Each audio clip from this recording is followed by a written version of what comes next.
পুলিশদের ঘৃণা করবে সাধারণ মানুষ, বিবেক সম্পন্ন বুদ্ধিজীবীরাও।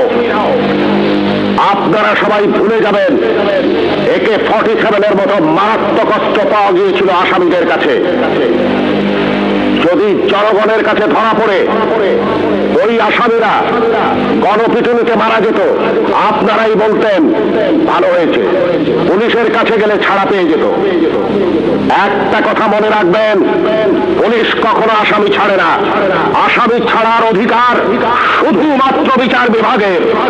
বলুন তো, AK-47 মতো রাইফেল কেন এদেশে আসবে, যা শুধু যুদ্ধক্ষেত্রে ব্যবহৃত হবে? কেন AK-47 বাংলাদেশে আসছে? কিসের আলামত? 9 শুটার বন্দুক কেন টিসিবির মাধ্যমে হাজার হাজার বন্দুক সাধারণ মানুষের হাতে তুলে দেওয়া হচ্ছে?